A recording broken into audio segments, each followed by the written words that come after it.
শুভরাত্রি বন্ধুরা।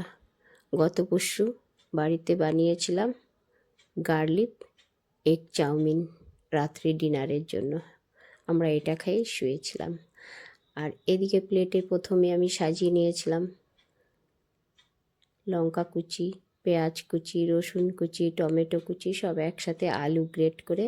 আর এইদিকে কড়া বসিয়ে তেল ও বাটার দুটো একসাথে দিয়ে দেওয়া হলো, বাটারটা স্কিপ করে গেছে। এদিকে রসুন আর কুচনো লঙ্কাটা ভালো করে ভেজে নেওয়া হচ্ছে।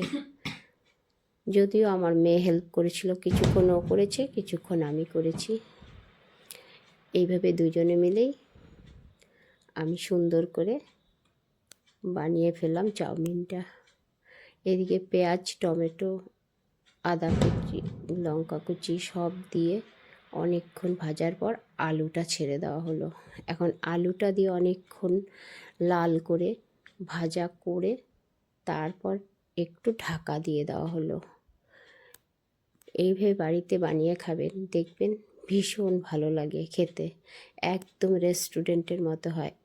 এবার টমেটো কুচিগুলো ছেড়ে দেওয়া হলো ঢাকনাটা উঠিয়ে দিয়ে, আবার বেশ কিছুক্ষণ ভাজা ভাজা করে একটু নুন ছেড়ে, নুনটা কিন্তু আগে দেবেনই না, নুনটা আগে দিলে জল ছেড়ে দেবে। আবার একটু ঢাকা দিয়ে লঙ্কার গুঁড়া, soya sauce, chilli sauce, tomato sauce সব রকমের সসগুলো দিয়ে দেওয়া হলো। এবার বেশ অনেকক্ষণ লাল লাল করে যখন ভাজা হয়ে আসবে তখন চাউমিনগুলো ছেড়ে দেওয়া হলো। এবার দুটো খুন্তির সাহায্যে যাতে একদম গলে না যায় সুন্দর করে নাড়াচাড়া করছে, এটা কিন্তু করছে এখন আমার মেয়ে। এইবার দিয়ে দেওয়া হলো সয়া সস। এত সুন্দর হয়েছে খেতে যে বলার মতো না। এইদিকে আবার প্লেটে পরিবেশনের জন্য নামিয়ে দিলাম।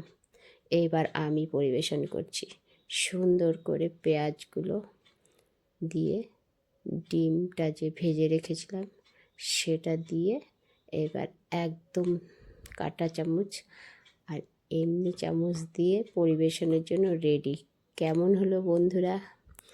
একটু লাইক কমেন্ট করে জানাবে, আর অবশ্যই বাড়িতে এভাবে করে খাবে, রেস্টুরেন্টে যাওয়ার দরকার।